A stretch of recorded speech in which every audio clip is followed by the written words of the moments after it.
The stars were quiet on the morning Captain Jake Morrison received the message that would change everything. He was drinking his coffee in the command center of the Liberty, a mid-sized patrol ship that had been his home for the past 3 years. The coffee was terrible, but it was hot and it kept him awake during the long shifts watching over the outer colonies. Jake had been born on Earth, but he had spent most of his adult life in space. He liked the silence out here, the way the stars stayed the same night after night. It was peaceful work, mostly. Pirates were rare this far out, and the worst problems they usually faced were equipment failures or medical emergencies on the mining stations. That morning started like any other. Jake was reading reports from the night shift when the communication system came alive with a crackling, broken signal. At first, he thought it was just static from a solar storm. Then he heard the screaming. The message was coming from Proxima Station, one of the newer colonies about 6 hours away at full speed. Jake had been there just 2 weeks ago to deliver supplies.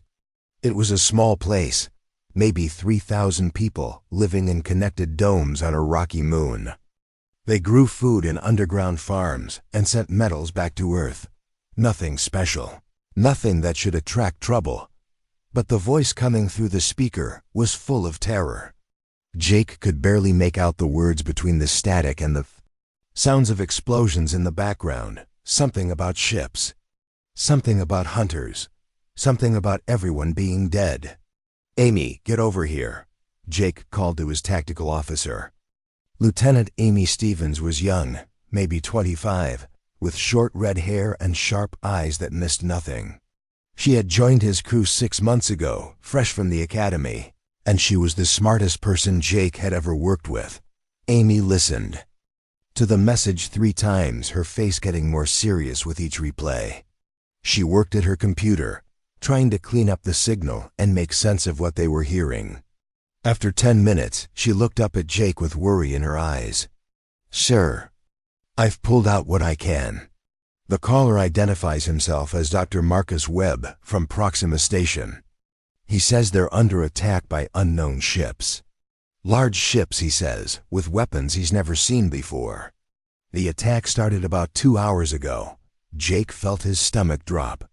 2 hours ago, and they were just hearing about it now. That meant the attackers had cut the main communication arrays first, which showed planning and intelligence. This wasn't random pirates or equipment malfunction. Any more details about these ships? Jake asked. Amy shook her head. "The signal cuts out after that. But sir, there's something else. I'm picking up energy readings from the Proxima system that don't match any human technology. The power signatures are massive, bigger than anything we have." Jake stared at the star charts on his screen. Proxima Station was just one of dozens of small colonies scattered across this part of space. If someone was attacking human settlements, they needed to know about it fast. More importantly, they needed to know who was doing it and why. "Set course for Proxima, maximum speed," Jake ordered, "and send a message back to Earth Command. Tell them we have a possible first contact situation, and it doesn't look friendly." The journey to Proxima took 4 hours instead of 6 because Jake pushed the engines harder than he should have. The Liberty wasn't built for speed, but she could move when she had to. During the trip, Jake and Amy tried to make sense of what they might find when they arrived. "Could be a new pirate group," Amy suggested. "Maybe they found some old alien technology somewhere and decided to use it." Jake shook his head. Pirates don't attack colonies this far out. Not enough profit, too much risk. And they definitely don't have the kind of firepower you're describing. "Then what do you think it is?" Jake was quiet for a long moment. Like most people his age, he had grown up with stories about what might be out there in the galaxy. Earth had been listening to space for over a century, but they had never heard anything back. Most scientists thought they were alone, or at least alone in this part of space. But some people, especially military people like Jake, had always wondered what would happen if they weren't alone. What would happen if the things out there weren't friendly? I think we're about to find out if we're really alone in the universe, Jake said finally when they reached the Proxima system. What they found was worse than Jake's worst fears. Proxima Station was gone. Not just damaged, not just attacked, but completely destroyed. Where the colony had been, there was nothing but twisted metal and glowing debris scattered across the moon's surface. Amy ran every scan she could think of, but the results were always the same. No life signs, no survivors, no intact buildings. The attackers had been thorough, destroying everything that could have told them who the humans were, or where they had come from, but the attackers had left something behind. Energy readings, radiation signatures, and weapon marks that were completely unknown to human science. Whatever had done this wasn't using technology that humans had ever seen before. Jake, you need to look at this, Amy said, her voice tight with fear. She brought up images on the main screen that showed the damage patterns on the largest pieces of debris. The cuts were clean, almost surgical, made by weapons that could slice through reinforced steel like it was paper. These aren't random attacks. Amy continued. Look at the pattern. They hit the communication center first, then the defense platforms, then the residential areas. But they didn't just destroy everything and leave. They took time to cut into the secure areas, the places where people would have hidden. Jake studied the images, feeling a cold fear settling in his chest. This wasn't war as humans understood. This was something else, something methodical and cruel. The attackers had taken their time, hunting down every last person on the station. Were they looking for something specific? Jake asked. I don't think so, Amy replied. I think they were looking for people, living people. The implications of that hit Jake like a punch to the stomach. If Amy was right, then the attack on Proxima Station wasn't about resources or territory. It was about the people themselves.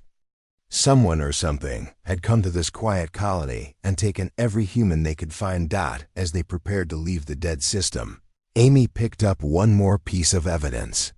A partial recording from the station's black box, damaged but still readable. The voice was Dr. Webb again, but this time he wasn't screaming. He was whispering, hiding somewhere in the ruins of his home. They're not human, the voice said through the static. 8 feet tall, covered in armor that looks like it grew on them. 4 arms, each one ending in claws that can cut through. Steel. They move like they're hunting, like they've done this before. God help us, they're collecting people. Taking them alive. This isn't war, this is a hunt.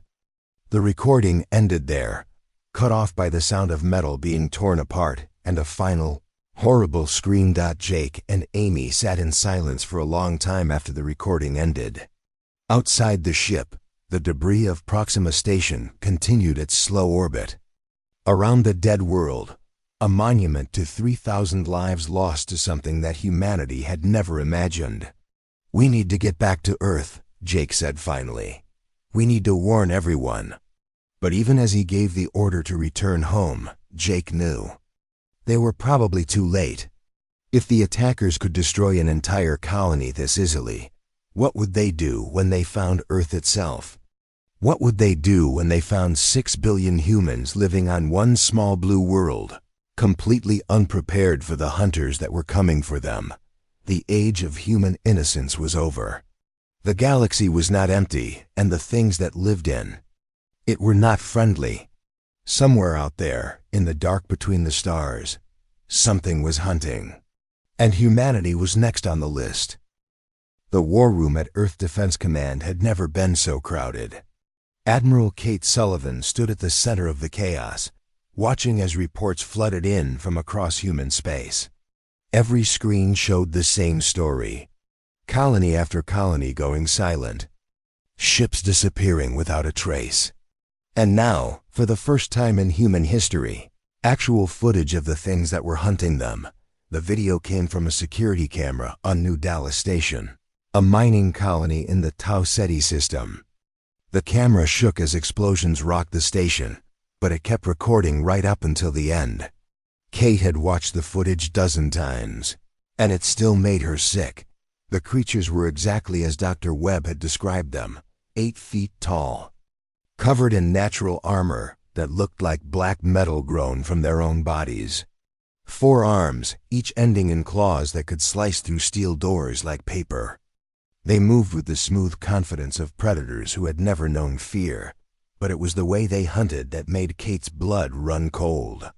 They didn't just kill everyone they found, they sorted people. The young and healthy were dragged away, alive, thrown into metal cages that the creatures carried with them. The old and weak were killed quickly, almost as an afterthought. These things weren't just attacking human colonies. They were harvesting them.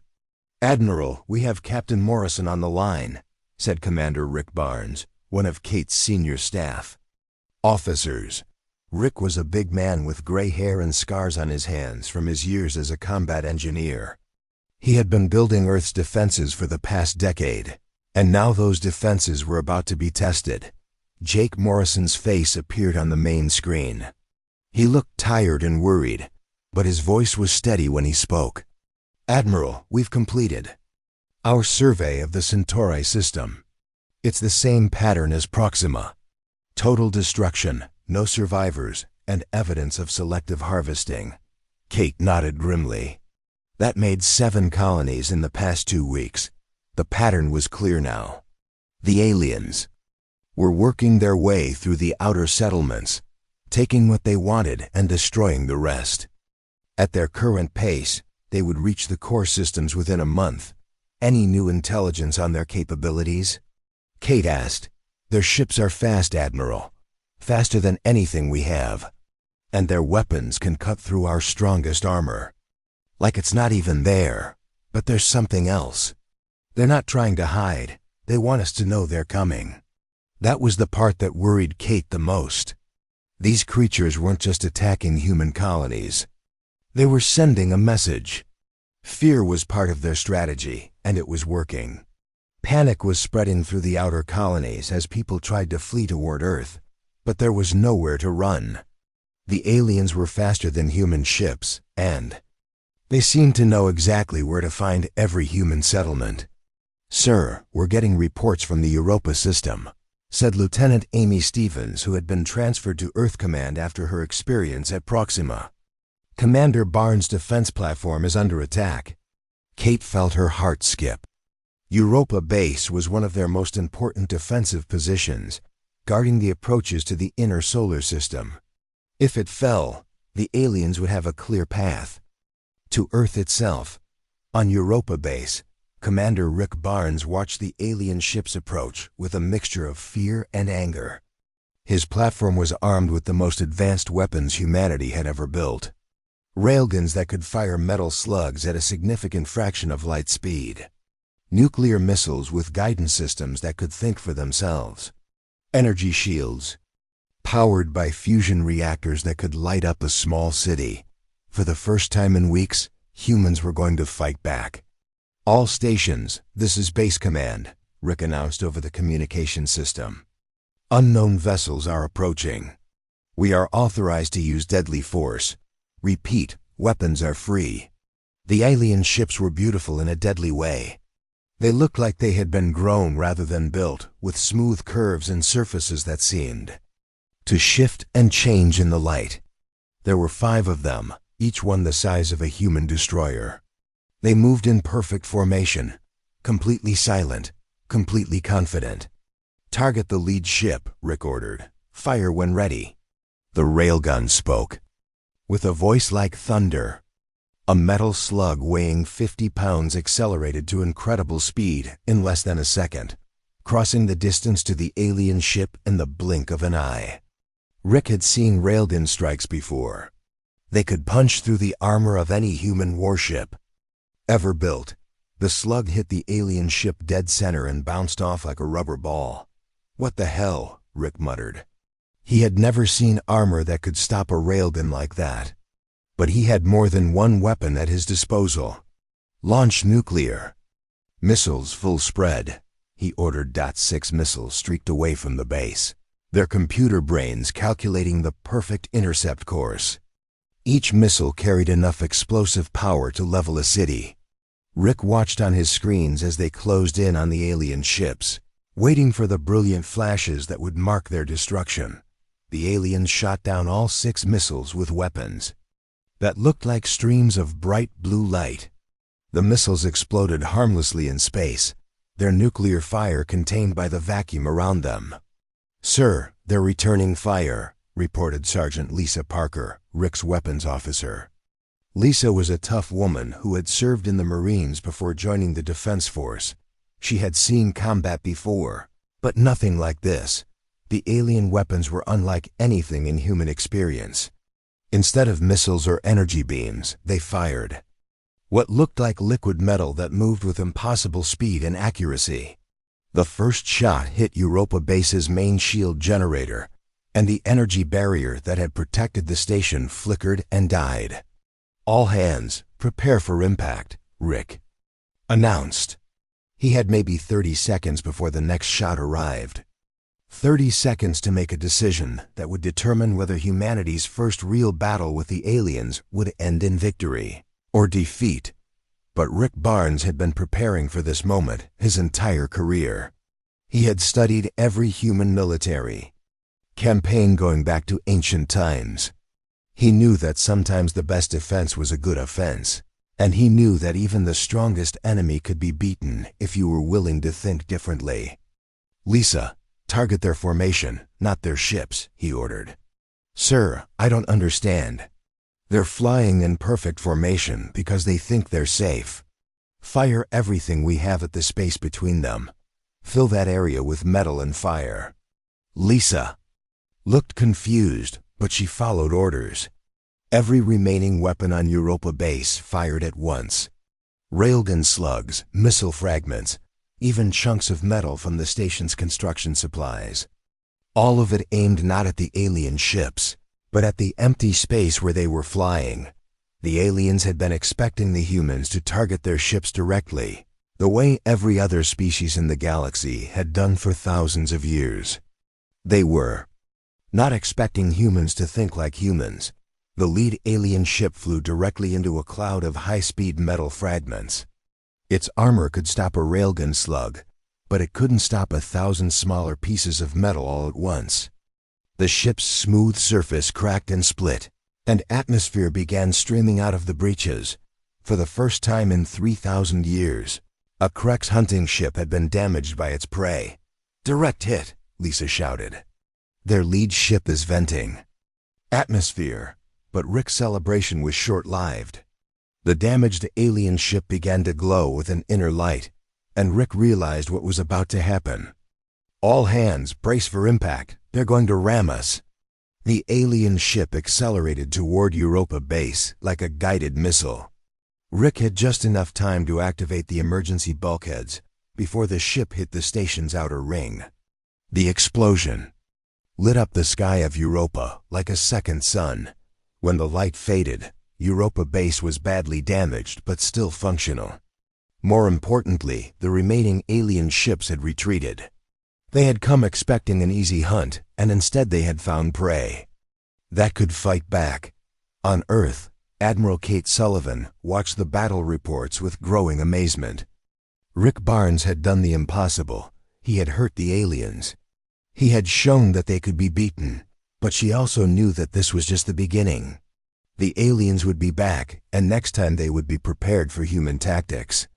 The war that was coming would be unlike anything humanity had ever faced. In the ruins of Europa Base, Rick Barnes looked out at the stars and smiled grimly. The aliens had learned something today. They had learned that humans were not like the other species they had hunted for centuries. Humans were different. Humans were dangerous. And humans were just getting started.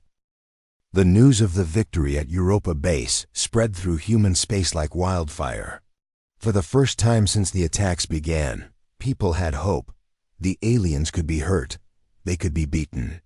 But Admiral Kate Sullivan knew that hope could be dangerous. If it made people overconfident. In the secure labs beneath Colorado Springs, Dr. Nathan Cross was working around the clock to understand the enemy. The wreckage from the alien ship that had crashed into Europa base was the first real look humans had gotten at the technology that was hunting them. Nathan was a thin man with wild gray hair who had spent his life studying alien signals from space. He had always dreamed of first contact with another species, but not like this. Not with creatures that saw humans as nothing more than animals to be hunted. The metal in their ship hulls isn't like anything we've ever seen, Nathan explained to the team of scientists working with him. It's not really metal at all. It's some kind of organic compound that's harder than steel, but lighter than aluminum. It grows in layers like tree rings, which explains why our railguns couldn't punch through it. Dr. Maria Santos, a weapons expert from the Mars colonies, leaned over the pieces of alien armor they had recovered. But Rick Barnes found a way to hurt them. If we can understand how, maybe we can do it again, Nathan nodded. The armor is incredibly strong against direct impacts, but it has weak points. The joints between sections, the connection points where different pieces meet, it's like medieval knight armor. Almost impossible to penetrate from the front, but vulnerable if you know where to hit. The team worked day and night, mapping every piece of alien technology they could find. What they discovered was both encouraging and terrifying. The aliens were incredibly advanced, but their technology hadn't changed in thousands of years. They used the same weapons, the same armor, the same tactics because they had never needed to adapt. No prey species had ever fought back successfully, but humans were different. Humans had been fighting each other for thousands of years, constantly, improving their weapons and tactics. The aliens might be stronger and faster, but humans knew how to learn and adapt. In another part of the mountain, General Mike Torres was planning humanity's response. Mike was a career soldier who had fought in every major conflict of the past 20 years. He was a man who understood that sometimes the best way to win a war was to change the rules entirely. We can't fight them ship to ship, Mike explained to his staff. They're too strong, too fast, and they have too many advantages. But we don't have to fight them on their terms. Captain Morrison, now promoted after his discovery of the alien threat, studied the star charts on the wall. What are you thinking, General? I'm thinking about guerrilla warfare. Hit and run attacks. Make them chase us instead of the other way around. Use their own tactics against them. Mike had been studying the pattern of alien attacks. They always hit the same way.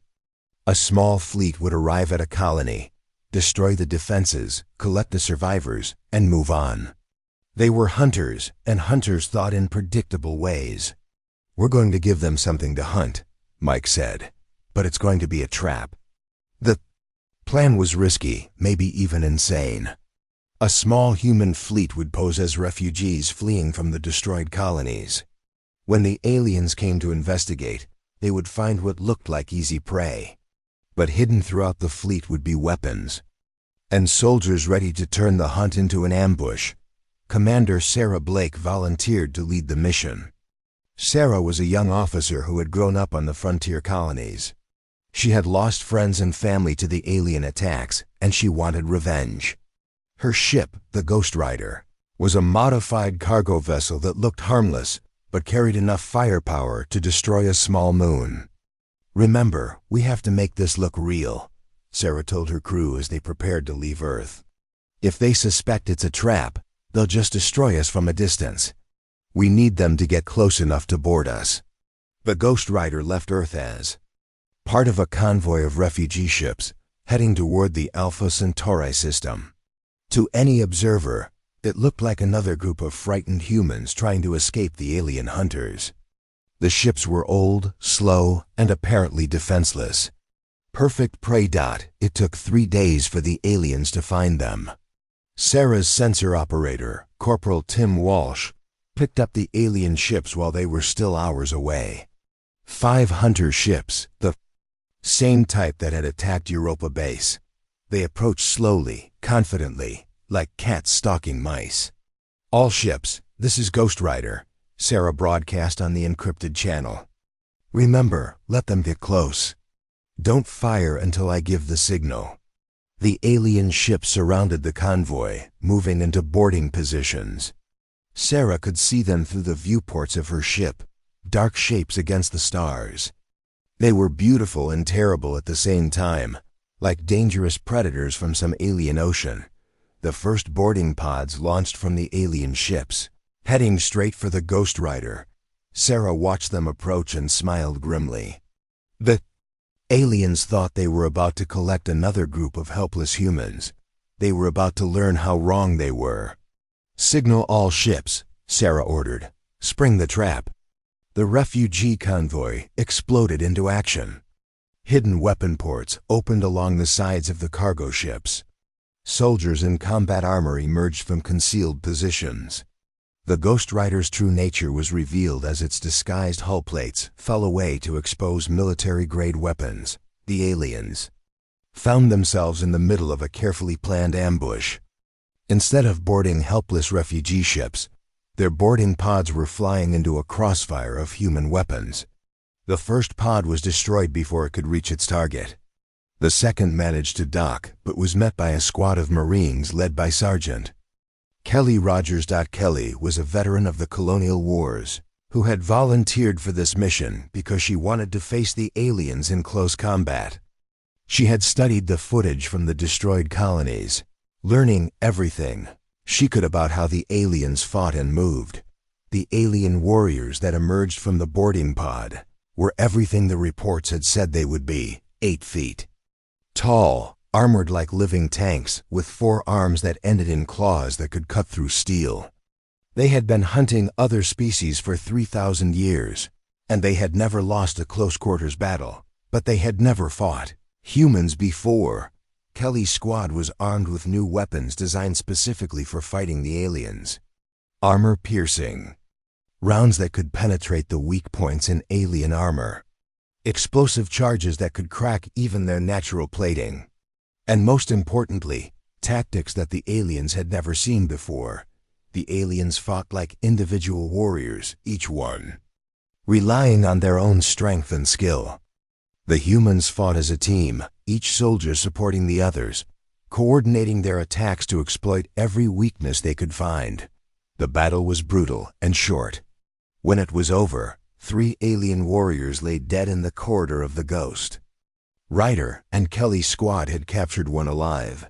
For the first time in their species' history, one of the great hunters had been taken prisoner. The space battle outside was going equally well for the humans. The alien ships, designed for hunting defenseless prey, were not prepared for coordinated resistance. 2 of the 5 hunter ships were destroyed in the first few minutes of fighting. The remaining 3 tried to retreat, but Sarah had positioned her ships to cut off their escape routes.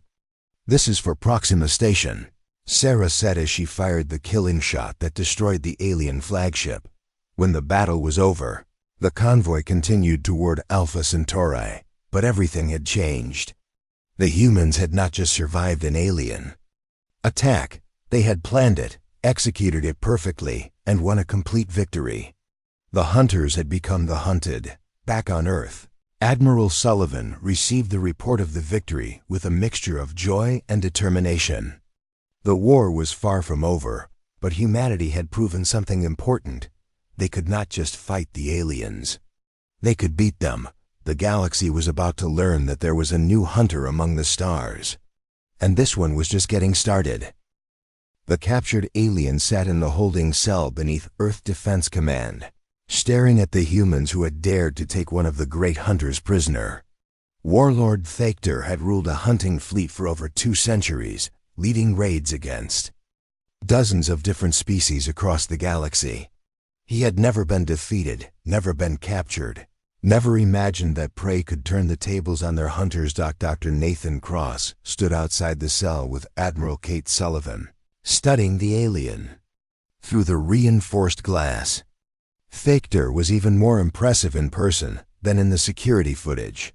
His black armor seemed to absorb light, and his 4 arms moved constantly, testing the strength of his restraints with mechanical precision. "He keeps trying to break free," Nathan observed.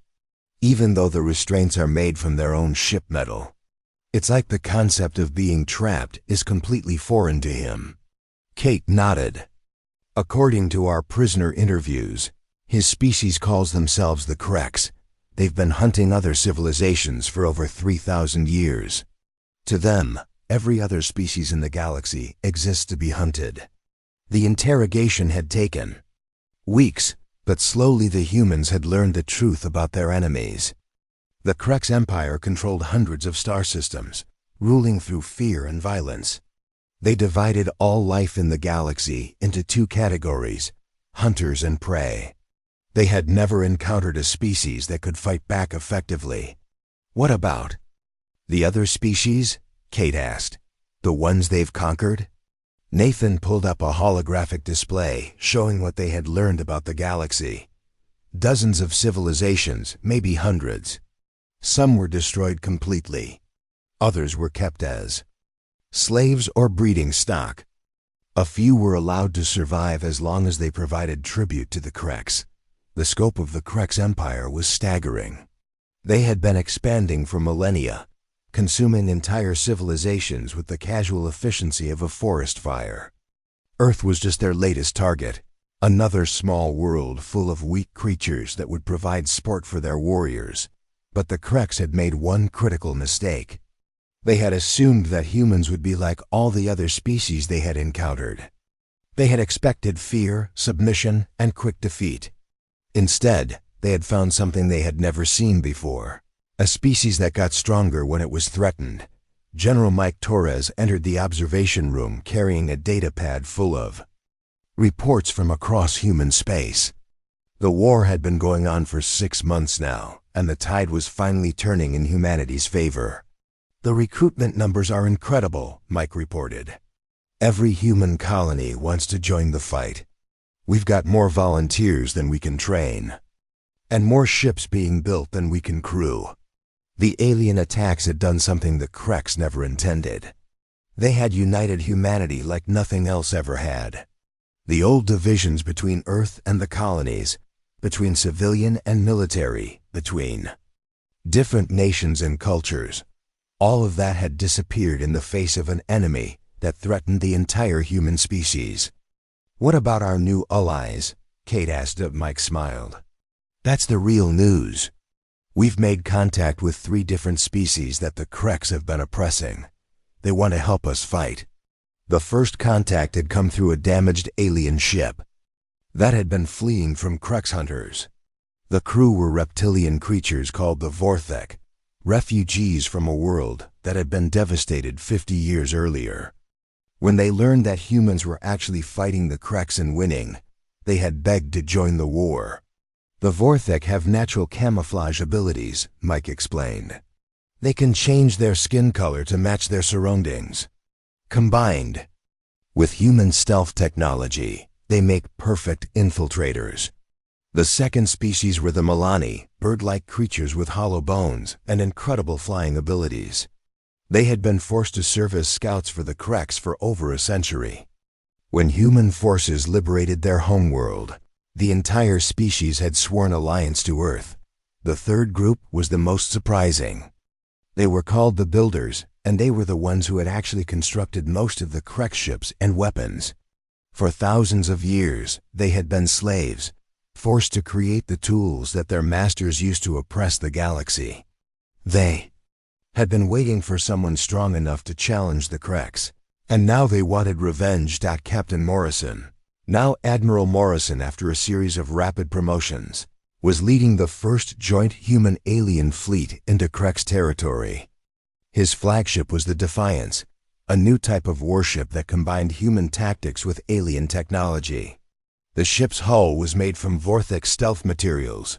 Its weapons were enhanced with Milani targeting systems, and its engines had been upgraded by builder engineers. All ships, this is Admiral Morrison, he broadcast to the fleet around him. Remember, our mission is not conquest, it's liberation. We're here to free the people the Kreks have enslaved, not to become conquerors ourselves. The fleet included ships from 4 different species, all united in their hatred of the Kreks Empire. It was the first truly multi-species military force in galactic history, and it was about to strike at the heart of Krek's power. Their target was a Krek staging area in the Rigel system, where captured slaves from dozens of worlds were processed before being sent to the hunting arenas. Intelligence reports suggested that over 1 million sentient beings were held in the prison ships orbiting Rigel 7. The battle began before the human fleet even entered the system.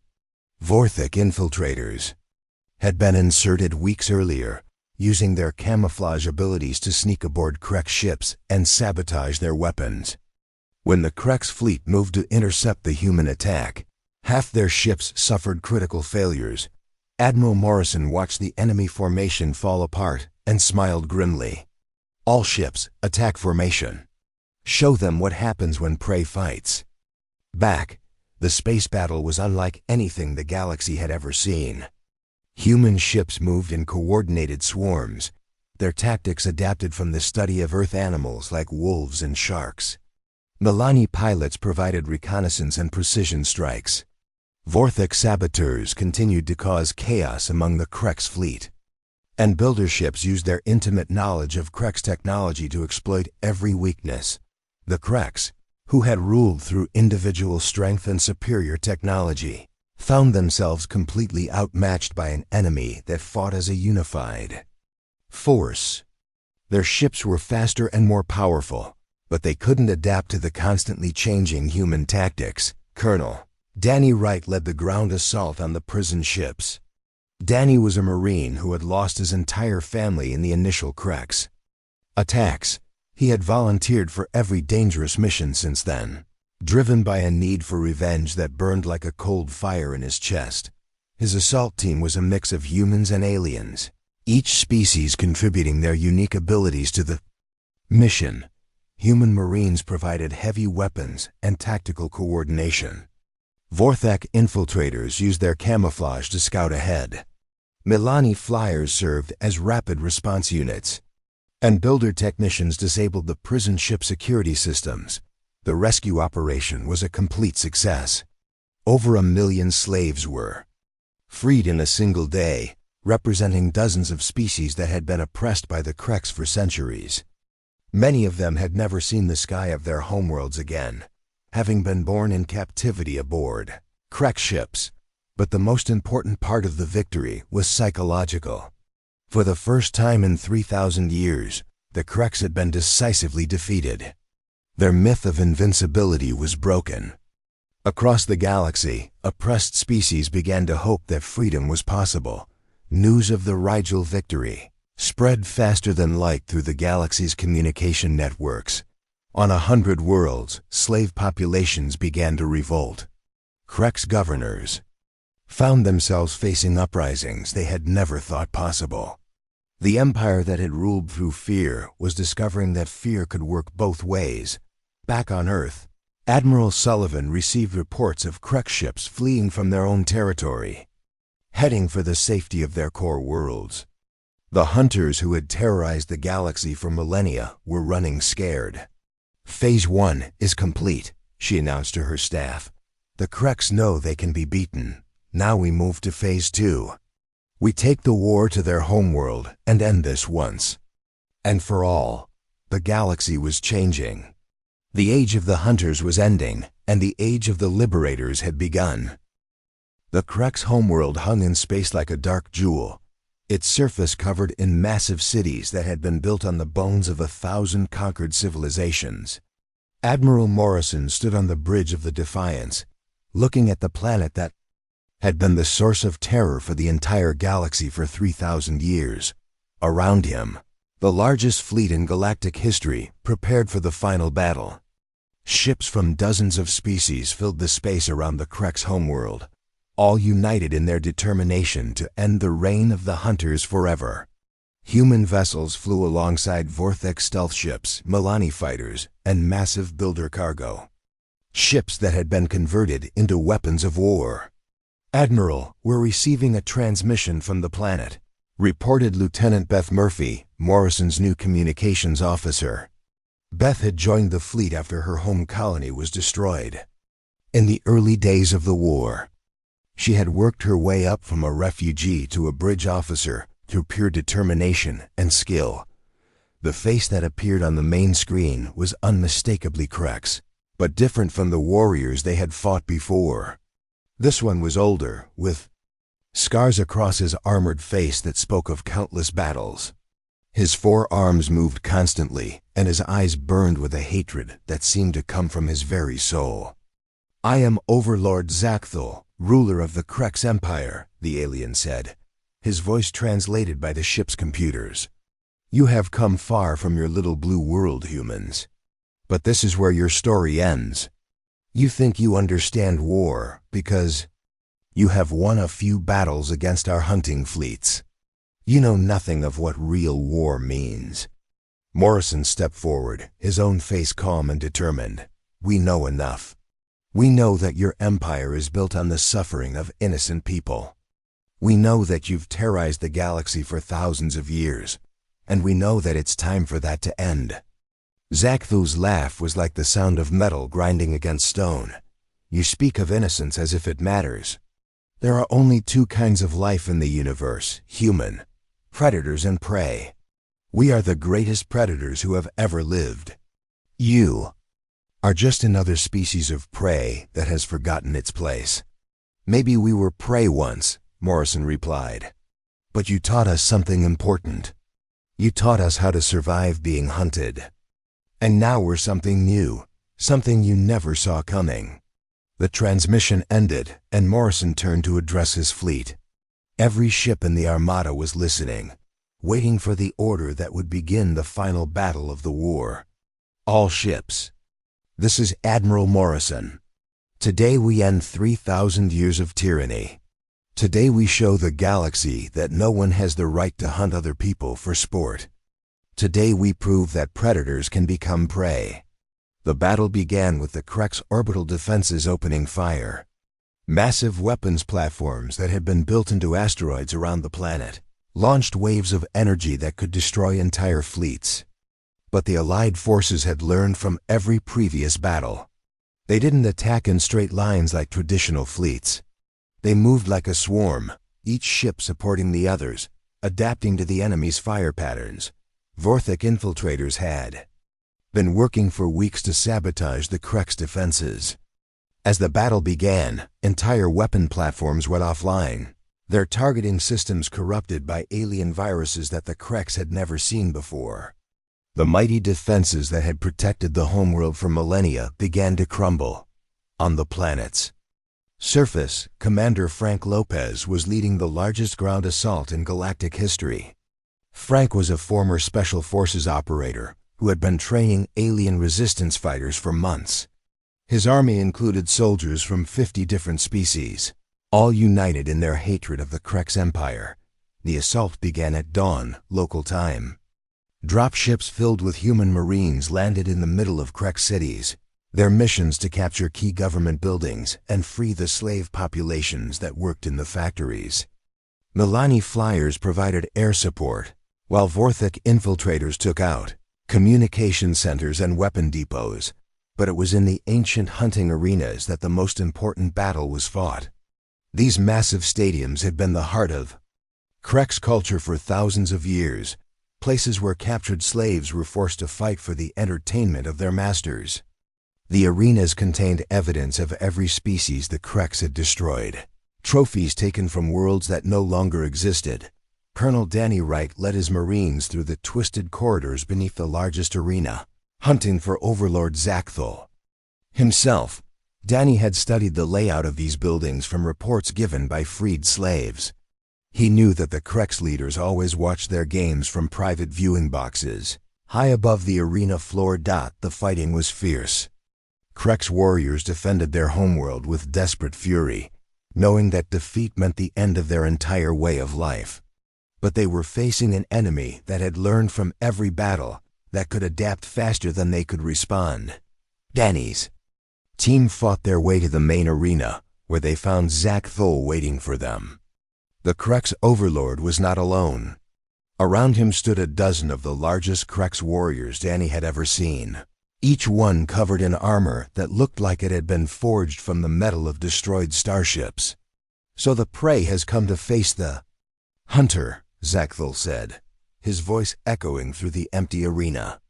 Do you know how many of your kind have died in this place, human? Do you know how many worlds we have burned to build our empire? Danny looked around at the arena walls, covered with the skulls and artifacts of countless dead civilizations. I know enough. I know that you've hurt too many people for too long. And I know that it ends here.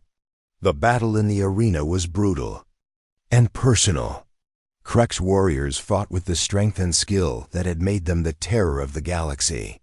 But Danny's Marines fought with something the Kreks had never understood. They fought for something bigger than themselves. They fought for every species that had been enslaved, every world that had been destroyed, every life that had been lost to Krek's cruelty. One by one, the Krek's warriors fell. Their individual strength was no match for human teamwork and determination. When the last bodyguard was down, Zackthul faced Danny alone. You think you have won? The Overlord snarled. Kill me, and 1,000 others will take my place. The Krek's empire will never die. Danny looked at the alien ruler with something that might have been pity. You still don't understand. This isn't about killing you. This is about making sure that no one ever has to be afraid of you again. Instead of shooting Zackthul, Danny activated his communication system. All ships, this is Ground Team Alpha. Target is secured. Begin the broadcast. Across the galaxy, on every world that had communication equipment, the same message began. To play, it showed Zackthul in chains, defeated and helpless. It showed Krek cities burning and Krek's fleets retreating. Most importantly, it showed the freed slaves of 100 species standing together. No longer afraid, the psychological impact was immediate. On worlds throughout the Krek's empire, slave populations rose in revolt. Krek's governors found themselves abandoned by their own troops, who could see that their supposedly invincible empire was crumbling.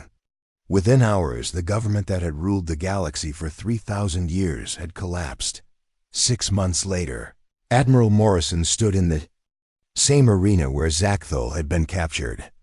But now it was filled with representatives from hundreds of species, all working together to build something new. The Galactic Council was not perfect, and there would be many challenges ahead. But for the first time in thousands of years, the galaxy was free. Dr. Nathan Cross, now serving as Earth's chief scientist, presented his final report on the war. The Krek's empire fell because they never learned to adapt. They thought that individual strength was enough, that fear was enough. They never understood that cooperation and determination could beat any weapon. Admiral Kate Sullivan, now the first human representative to the Galactic Council, smiled as she watched species that had been enemies for millennia working together on plans for the future. The age of the hunters is over. The age of the builders has begun. And in the depths of space, human ships continued to patrol the trade routes between worlds, making sure that no new hunters would rise to threaten the peace that had been bought with so much blood and sacrifice. The galaxy had learned that there were indeed predators among the stars, but it had also learned that sometimes the best predator was the one that chose to protect instead of hunt.